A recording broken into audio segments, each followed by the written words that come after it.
तो आज सबसे पहले बात विजय उत्सव की कर ली जाए। कोलंबो के प्रेमदासा स्टेडियम में टीम इंडिया ने पाकिस्तान को करारी शिकस्त देकर चारों खाने चित कर दिए। पाकिस्तान के खिलाफ जीत इतनी बड़ी थी कि पूरा देश चंडीगढ़ से लेकर दिल्ली तक, कोलकाता से लेकर जम्मू तक हर हाथ में तिरंगा नजर आया।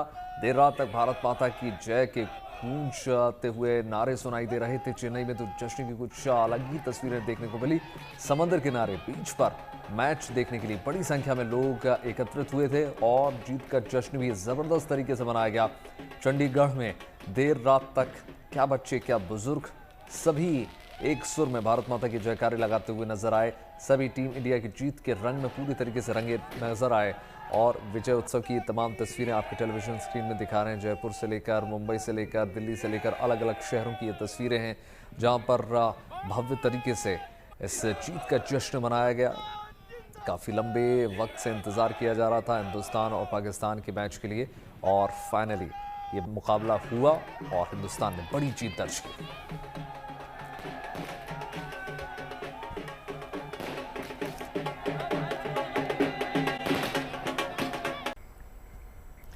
देखिए, पाकिस्तान के खिलाफ भारत ने कामयाबी का एक और शानदार इतिहास रच दिया है। कल कोलंबो में भारत का सामना पाकिस्तान से हुआ और टीम इंडिया ने 61 रन से मुकाबला जीतकर वर्ल्ड T20 में पाकिस्तान के खिलाफ अब तक की सबसे बड़ी जीत दर्ज की। बिल्कुल, देखिए प्रेमदासा स्टेडियम में पाकिस्तान टॉस जीतकर पहले गेंदबाजी का फैसला किया। सरप्राइजिंगली भारत ने पाकिस्तान के सामने 176 रनों का लक्ष्य रखा था। इसके जवाब में उतरी पाकिस्तान की टीम मात्र 114 रन पर ढेर हो गई। इस जीत के साथ ही टीम इंडिया ने सुपर 8 के लिए भी क्वालिफाई किया। इसके बाद ईशान ने केवल छक्के चौके में डील किया। उन्होंने 40 गेंद पर 77 रन बनाए। वहीं तिलक वर्मा ने 25, कप्तान सूर्या ने 32, शिवम दुबे ने 27 और रिंकू सिंह ने महज 4 गेंदों पर नाबाद 11 रन की पारी खेली। देखिए, गेंदबाजी में भी टीम इंडिया ने धमाल मचा। हार्दिक पांड्या, जसप्रीत बुमराह, अक्षर पटेल और वरुण चक्रवर्ती ने 2-2 विकेट झटके। ये देखिए पूरा स्कोर कार्ड आपको दिखा रहे हैं और ये वही जीत के हीरो हैं जिनके दम पर जीत सुनिश्चित हुई। कैप्टन सूर्य कुमार यादव 32 रन बनाए उन्होंने 29 गेंदों में, बहुत संभली हुई पारी खेली। 110 के स्ट्राइक रेट के साथ 3 चौके और जबरदस्त प्रदर्शन। देखिए शिवम दुबे 17 गेंदें 27 रन 158.8 के स्ट्राइक रेट के साथ 3 चौके और 1 छक्के के साथ।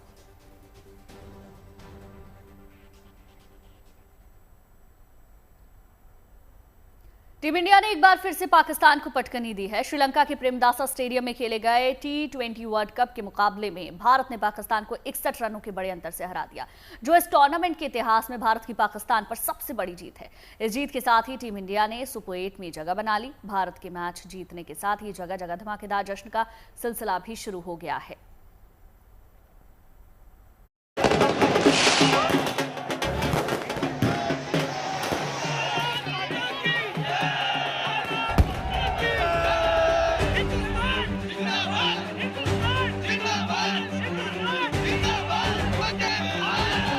ये जीत का जश्न है जो बेहद खास है, क्योंकि इसमें पाकिस्तान पर हिंदुस्तान की जीत की घुली मिठास है।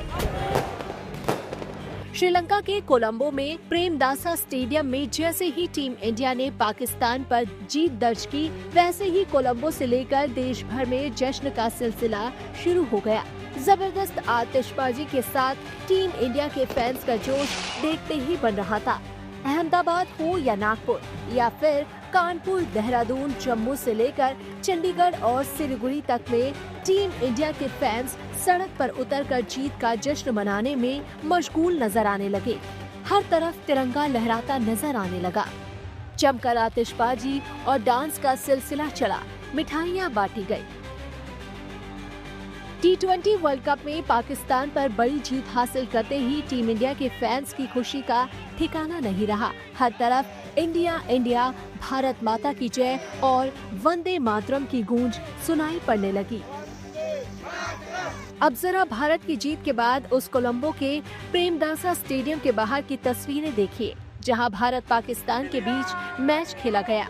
कोलंबो में मैच देखकर स्टेडियम से बाहर निकलते टीम इंडिया के हर फैंस के चेहरे पर एक अलग ही चमक नजर आ रही थी। हमको तो पहले से पता था भाई, हम लोग नहीं हारने वाले हैं। इंडिया जीतेगा, जीतेगा और जीतेगा। 8-1 की लीड रहेगा, 8-1 की लीड रहेगी और 8-1 की लीड हो गई है। वर्ल्ड कप में आज तक पाकिस्तान कभी जीत नहीं पाया है और कभी जीत भी नहीं पाएगा। इंडिया बहुत अच्छा लग रहा है। मैच देखने के लिए हम इंडिया से यहाँ पर आए थे एंड वन साइडेड विनिंग देख के तो बहुत ही ज्यादा दिल खुश हो गया करके। आगे से फाइनल्स भी इंडिया ही जीते ऐसी उम्मीद है। वहीं मैच खत्म होने पर स्टेडियम से बाहर निकलते पाकिस्तान क्रिकेट टीम के फैंस के चेहरे पर मायूसी साफ झलक रही थी। साथ ही उनमें अपनी टीम को लेकर एक गुस्सा भी नजर आ रहा था। देखिए, अगर इस तरह की परफॉर्मेंस रहेगी तो मेरा नहीं ख्याल है इंडिया से हम कभी भी जीत सकते हैं। सही है, इंडिया की वर्किंग, इंडिया का होमवर्क हमेशा बहुत अच्छा होता है। और आज ना मैं यूजुअली बड़ा पॉजिटिव होता हूँ, आज मेरा दिल टूटा है। जिस तरह इतनी गंदी परफॉर्मेंस है कि मैं आज लिटरली सारे इंडियन क्राउड को वेव करके थम्स अप दे के आए होंगे, यार वेल प्लेड, आपकी टीम बहुत अच्छी है। बाबर आजम कोई किंग नहीं है, उसको प्लीज खुदा के वास्ते किंग ना बोलें। किसी कहीं का किंग नहीं बाबर आजम। बाबर आजम टीम में डिजर्व जगह करता ही नहीं है। बाबर आजम टीम में नहीं होना चाहिए। इनको कोशिश करनी चाहिए कोई और टीम बनाए। देखिए, ये टीम नहीं है, ये कुछ प्लेयर्स आगे प्लेयर्स हैं। कोलंबो में जहां दोनों ही टीमों के फैंस अपनी अपनी टीम को लेकर अपनी भावनाओं का इजहार करते नजर आए, तो भारत के बड़े से लेकर छोटे शहरों तक में टीम इंडिया की जीत का डंका बजता रहा। अब यूपी के सहारनपुर की ये तस्वीर ही देख लीजिए, जहां जश्न का सिलसिला थमने का नाम ही नहीं ले रहा था। देर रात तक आतिशबाजी चलती रही और फैंस खुशी में झूमते रहे। इंडिया की जीत को लेकर इतना सीरियस रहा कि मैंने पहले ओवर में पहली विकेट देखी, दूसरे ओवर में दूसरी विकेट देखी और तीसरे ओवर में मैं वहाँ पे बैठा हुआ था घंटा घर पे कि जैसे ही मैच खत्म होगा मेरा जश्न शुरू होगा।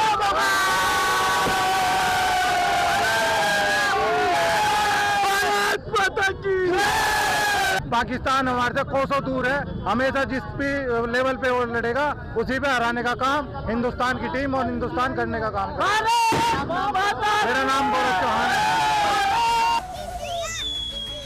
यूपी के सहारनपुर की तरह ही हरियाणा के करनाल में भी टीम इंडिया की जीत को लेकर लोगों की खुशी देखते ही बन रही थी। आसमान में आतिशबाजी के रंग नजर आ रहे थे, तो नीचे टीम इंडिया के फैंस पूरे रंग में दिख रहे थे। शब्द नहीं है इंडिया की टीम के लिए इस समय, जितना कहे जाए कम है, बहुत कम है। जीतते हैं, जीतते रहेंगे।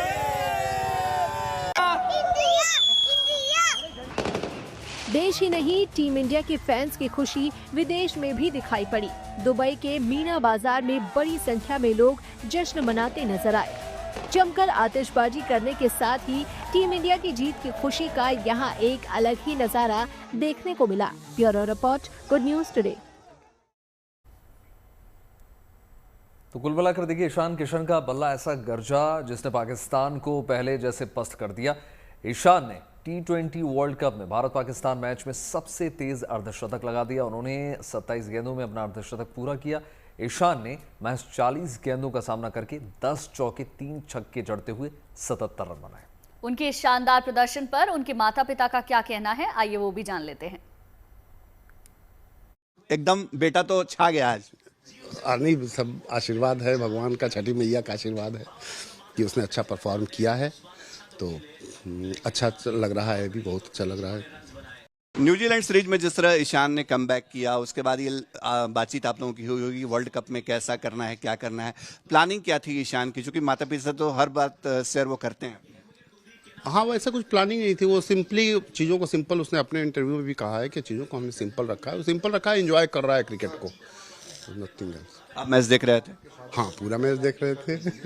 तो हर गेंद जब ईशान, चूंकि पहले ही गेंद पे मतलब अभिषेक शर्मा का आउट होना 0 पे, फिर ईशान किशन ने कहीं प्रेशर आने नहीं दिया, तो क्या लग रहा था उस वक्त जब आप देख रहे थे? नहीं, बहुत अच्छा फीलिंग हो रही थी, हमको लगा कि और थोड़ा देर रुकना चाहिए था तो अच्छा होता। पाकिस्तान और भारत का मुकाबला बड़ा मुकाबला होता, प्रेशर गेम माना जाता है, तो इस प्रेशर को भी ईशान ने कहीं ना कहीं लगता है हैंडल किया। नहीं, वो जस्ट ईशान, भारत और पाकिस्तान का मुकाबला भी एक मैच है, तो इसलिए वैसा कुछ प्रेशर उसने आने नहीं दिया, अपने दिमाग पर लिया नहीं, जस्ट एंजॉय किया और उसने अपना खेल खेला। जीत के नायक हैं ईशान किशन और उनकी माता जी हमारे साथ हैं।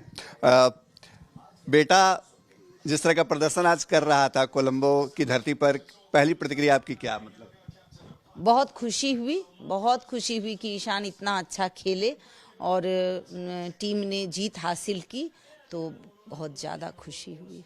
क्या बातचीत, मतलब ईशान ने क्या कहा था आज के मैच को लेकर? ईशान मैच के बारे में, जिस दिन मैच होता है हम लोग मैच के बारे में बात नहीं करते। बात ही नहीं करते? नहीं, बस नॉर्मल बातचीत, घरेलू बातचीत, कुछ हंसी हो गई, मतलब उसको प्रेशर, किसी भी तरह का प्रेशर ना हो, इस टाइप से हम लोग बात करते हैं। बस थोड़ा सा हैप्पी हो जाता है, फिर ठीक है। ईशान जब खेल रहे थे तो क्या आप मैच देख रही थी आज? मतलब हाँ, बिल्कुल मैच देख रहे थे। अब थोड़ा थोड़ा ये कम होता जा रहा है। पहले शुरू में जब ईशान खेलता था तो मैं मैच ही नहीं देख पाती थी, इतना टेंशन। पाठ ज्यादा आप करती थी उस समय, और छठ की पूजा में तो हमने देखा खास आप मतलब ईशान के लिए, मतलब छठी मैया की आराधना आप करती हैं? हाँ, छठ मैया का आराधना तो करते हैं। आज जो पारी ईशान ने खेली है, उसके बाद क्या उम्मीदें हैं आगे एक माँ को? आगे बस टीम, मेरी भारत की टीम बहुत अच्छा कर रही है और करेगी, ये विश्वास है कि बहुत अच्छा करेगी। चलिए अब आपको दिखाते हैं रिंकू सिंह का एक वीडियो जो यूट्यूबर एल्विश यादव ने इंस्टाग्राम पर शेयर किया है, जिसमें एल्विश रिंकू सिंह के साथ बातचीत करते नजर आ रहे हैं। उन्हें जीत की बधाई दी, वहीं रिंकू ने कहा कि ट्रॉफी लेकर आनी है। आइए हमारे रिंकू भाई। अरे नहीं भाई, मैं तो घर पे ही था आज भाई। बहुत तगड़ा। राम राम भाई, राम राम राम राम। बहुत तगड़ा माहौल बांध दिया, मजा आ गया भाई। तुम्हें बताइए फिर मैच होता तो ना भाई, नहीं तगड़े खेले भाई, थोड़े ऊपर आया करो यार, तुम मारते ज्यादा हो भाई। ना बढ़िया भाई, मैं घर पे भाई, गुड़गांव। डन भाई, all the best brother, all the best. जीत के आनी भाई ट्रॉफी। आइए हमारे रिंकू भाई। पूरे देश में टीम इंडिया का जश्न मनाया जा रहा है। महाविजय के इस अवसर पर बागेश्वर धाम के पीठाधीश्वर धीरेन्द्र शास्त्री ने क्या कुछ कहा है, आइए सुनवा देते हैं। युद्ध के मैदान में भारत ने ऑपरेशन सिंदूर में पाकिस्तान को ठोका और आज भारत के खिलाड़ियों ने क्रिकेट में ठोक करके मैच को जीता। भारत और कहीं से बड़ी हारता है और पाकिस्तान से जीत लेना चाहता है।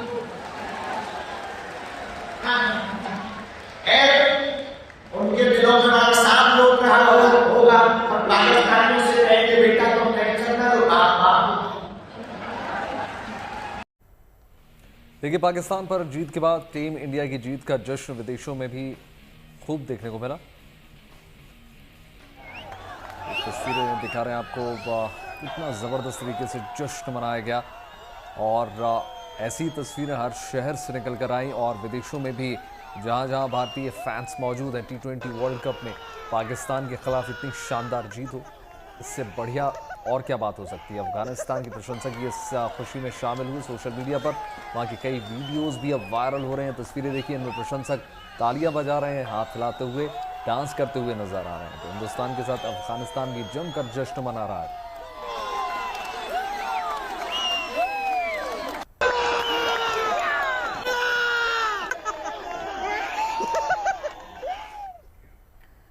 देखिए, टीम इंडिया की जीत के बाद अब सोशल मीडिया पर एक और वीडियो वायरल है। दावा है कि वीडियो बलूचिस्तान का है। कहा जा रहा है कि पाकिस्तान पर जीत के बाद टीम इंडिया की जीत का जश्न वहां भी खूब मनाया गया।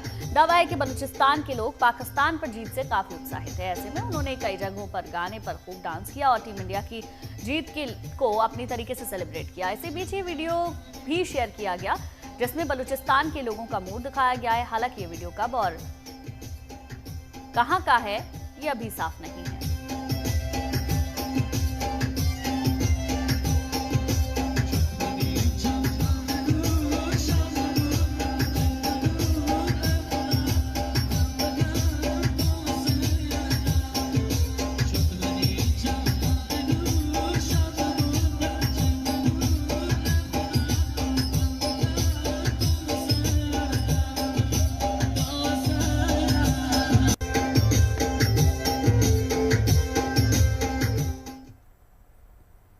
और अब आपको इंग्लैंड के क्रिकेटर्स की सैर का वीडियो भी दिखाते हैं। वीडियो सोशल मीडिया पर जमकर वायरल हो रहा है। इसमें जोफ्रा आर्चर जो है मुंबई के मरीन ड्राइव के किनारे बैठे हुए नजर आ रहे हैं। उनके साथ लाइम डॉनसन भी वहां पर नजर आए। इसमें देखिए इंग्लैंड की टीम भी T20 वर्ल्ड कप के लिए भारत आई हुई है और इसी के बीच टीम के खिलाड़ियों ने फुर्सत के पल बिताए। ये देखिए तस्वीरें सोशल मीडिया पर जमकर वायरल हो रही हैं। मुंबई के बीच के किनारे मस्ती करते हुए नजर आ रहे हैं तमाम खिलाड़ी।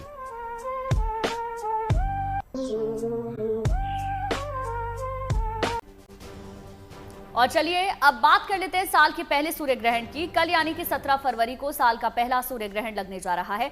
सूर्य ग्रहण 17 फरवरी के दिन मंगलवार को दोपहर 3:26 से लेकर शाम 7:57 तक रहने वाला है। इस सूर्य ग्रहण की कुल अवधि 4 घंटे 31 मिनट की रहेगी।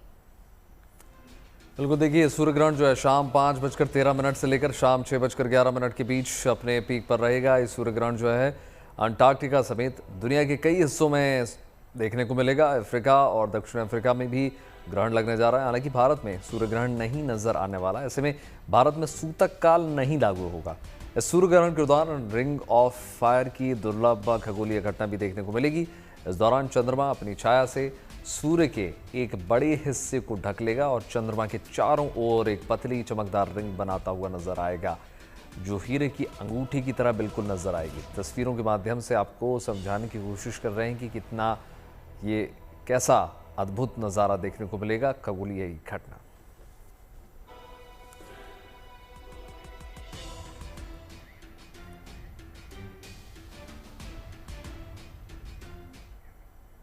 और चलिए अब बात कर लेते हैं 4 धाम के कपाट के बारे में।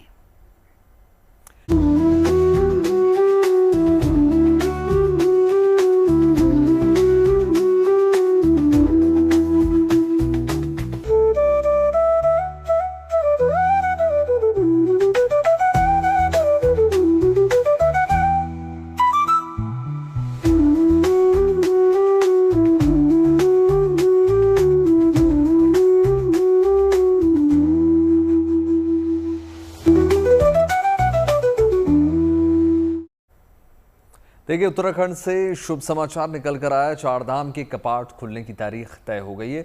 इस साल 10 अप्रैल से 4 धाम यात्रा का आगाज होगा। सबसे पहले 19 अप्रैल को अक्षय तृतीया के मौके पर यमुनोत्री और गंगोत्री धाम के कपाट खोल दिए जाएंगे। इसके बाद 22 अप्रैल को केदारनाथ धाम के कपाट भक्तों के लिए खोल दिए जाएंगे।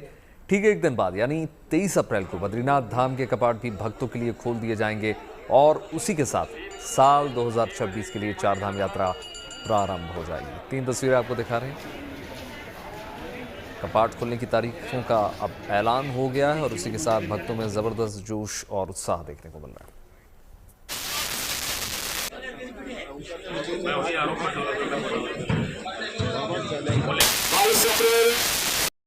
बड़ी खुशी की बात है, बड़ा इंतजार था सभी को और मैं सभी देशवासियों से प्रार्थना करता हूं कि आप केदारनाथ आइए, दर्शन करिए, पुण्य के भागी बने। ओम नमः शिवाय, जय श्री केदार। 12 ज्योतिर्लिंगों में सबसे ऊंचा और पंच केदारों में प्रथम केदारनाथ धाम केवल एक धाम नहीं बल्कि करोड़ों भक्तों की अटूट आस्था और विश्वास है। और इस साल बाबा केदार के दर्शन के लिए आतुर भक्तों के लिए खुशी की बड़ी खबर निकलकर सामने आई है। बिल्कुल देखिए बाबा केदार की पंचमुखी चल विग्रह उत्सव डोली 19 अप्रैल को शीतकालीन गद्दी स्थल से धाम के लिए रवाना हो जाएगी। 19 को डोली फाटा, 20 को गौरीकुंड और 21 अप्रैल को अपने धाम केदार पहुंचेगी। जिसके बाद 22 अप्रैल बुधवार सुबह 8 बजे बाबा केदार के कपाट भक्तों के लिए खोले जाएंगे। 2026 की 4 धाम यात्रा के कपाट अक्षय तृतीया यानी कि 19 अप्रैल से खुलने शुरू होंगे। बिल्कुल गुंजन देखिए 19 अप्रैल को सबसे पहले यमुनोत्री और गंगोत्री के कपाट खुलेंगे। बद्रीनाथ के कपाट जो है 23 अप्रैल 2026 को खोले जाएंगे, जबकि केदारनाथ के कपाट 22 अप्रैल 2026 को सुबह 8 बजे खुल जाएंगे। अयोध्या में अश्वमेध यज्ञ में दीपोत्सव का हुआ आयोजन। जी हां, सरयू नदी के किनारे बालू घाट पर आयोजित इस यज्ञ में बीती रात एक साथ 21 लाख दिए जलाए गए ताकि आध्यात्मिक ऊर्जा के प्रवाह के साथ साथ सामाजिक एकता को मजबूती मिल सके। सर्वं नमः ये रामनगरी का पवित्र सरयू तट है, जहाँ दियों की अनुपम छटा बिखरी हुई है। यहाँ एक साथ प्रज्वलित किए गए 21 लाख दियों ने जैसे पूरी अयोध्या नगरी को दिव्य प्रकाश से सराबोर कर दिया। इन दीपों की दिव्यता के साथ सरयू की लहरों पर झिलमिलाती रोशनी से एक अलौकिक दृश्य देखने को मिला। अंतर्राष्ट्रीय मातेश्वरी परिवार की ओर से अयोध्या में सरयू नदी के किनारे बालू घाट पर आयोजित अश्वमेध यज्ञ में इस दीपोत्सव का आयोजन हुआ, जिसमें मंत्रोच्चार के बीच 21 लाख दीप प्रज्वलित किए गए। इस आयोजन में हर धर्म के लोगों ने बढ़ चढ़कर भागीदारी की। 21,000 लोग 100 दीपक जलाए, यानी 21 लाख दीप हो गए से मां सरयू की महाआरती की गई है। यह दीप उत्सव यहाँ पर विशेष करके पर्यादूषण को दूर करने के लिए और साथ साथ विश्व को यह संदेश देने के लिए कि हम सभी लोग एक हैं।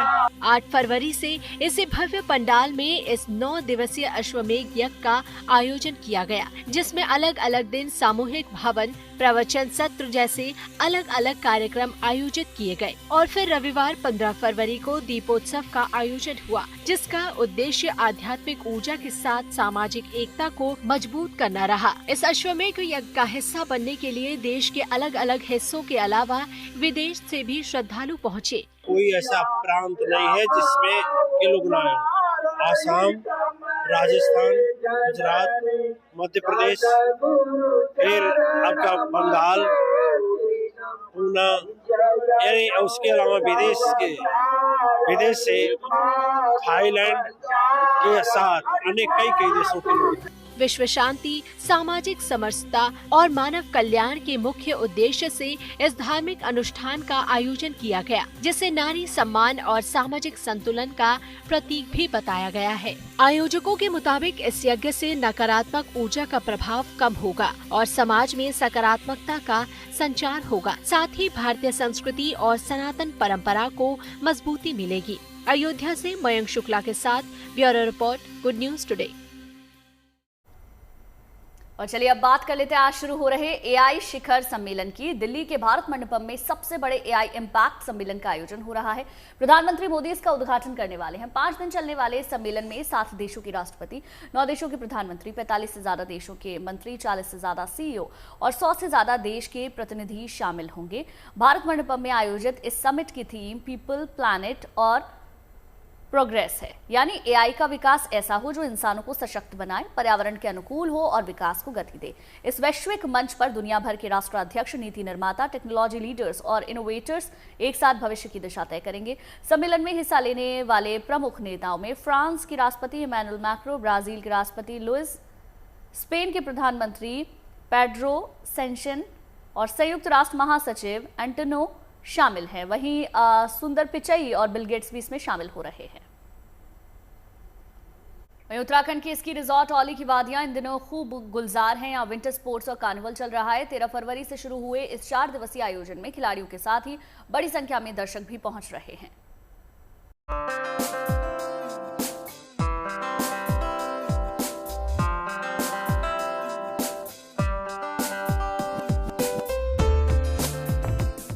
बर्फ पर खेलों के आनंद के साथ साथ कार्निवल के रंग। उत्तराखंड के स्कीइंग रिजॉर्ट औली की वादियों में नेशनल स्कीइंग खेलों के साथ साथ स्थानीय लोक संस्कृति की झलक भी देखने को मिली।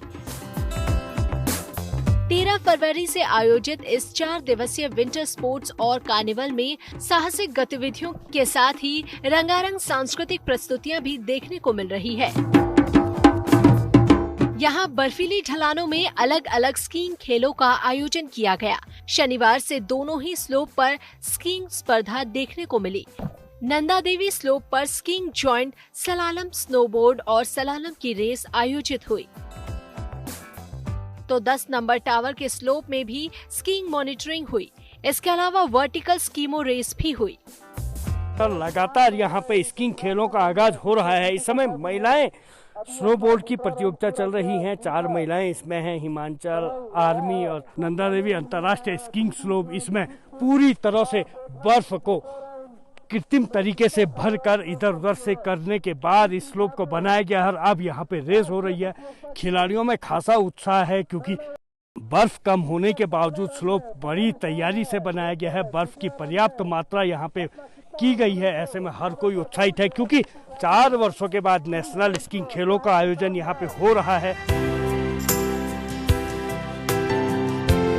औली की बर्फीली वादियों में योगाभ्यास का आयोजन भी हुआ। साथ ही हाई एल्टीट्यूड में योग से होने वाले फायदे के गुण भी बताए गए।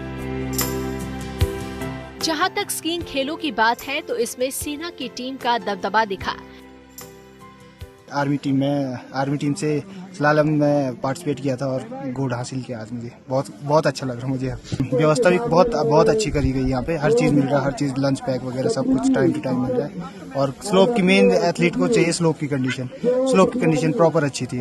GS की रेस थी और यहीं पे होली में तो मेरा सिल्वर मेडल रहा इधर। बहुत अच्छा स्लोप था, ठीक था। थोड़ी बर्फ़ कम होने के बावजूद भी उत्तराखंड ने इतना अच्छा करवाया। मेरी जाइंट स्लालम की रेस थी सीनियर कैटेगरी में और इतनी कम बर्फ़ होने के बावजूद ये कंपटीशन ऑर्गेनाइज कराया उत्तराखंड ने, तो हम बहुत खुश हैं और हम चाहेंगे कि ऐसे कॉम्पिटिशन्स हर साल हो। मैंने स्नोबोर्ड जाइंट स्लालम में पार्टिसिपेट किया था और मेरा गोल्ड मेडल था उसमें। तो मैं ये कहना चाहती हूँ कि इतने कम बर्फ में भी इतना वेल ऑर्गेनाइज था। बहुत ही अच्छे स्लोप्स थे, स्लोप की कंडीशन भी काफ़ी अच्छी थी, तो काफ़ी मज़ा आया। चाहती हूँ कि ऐसे ही होते रहे। मेडल उत्तराखंड की झोली में भी आए हैं, लेकिन सबसे ज्यादा आर्मी और हिमाचल की टीम के हिस्से में गए हैं। औली के इतिहास में पहली बार नाइट स्कीइंग की शुरुआत भी हुई। यहाँ बर्फ से ढकी ढलानों पर रात के वक्त रोशनी के बीच स्कीइंग का अनूठा करतब दिखाते नजर आए, जिसका आयोजन कार्निवल के तहत ही पर्यटन विभाग की ओर से किया गया। ये पहल राज्य में सहायक खेलों और पर्यटन को नई ऊंचाइयों तक ले जाने की दिशा में एक अहम कदम है। औली से कमल नैन सिलोड़ी के साथ bureau report, good news today.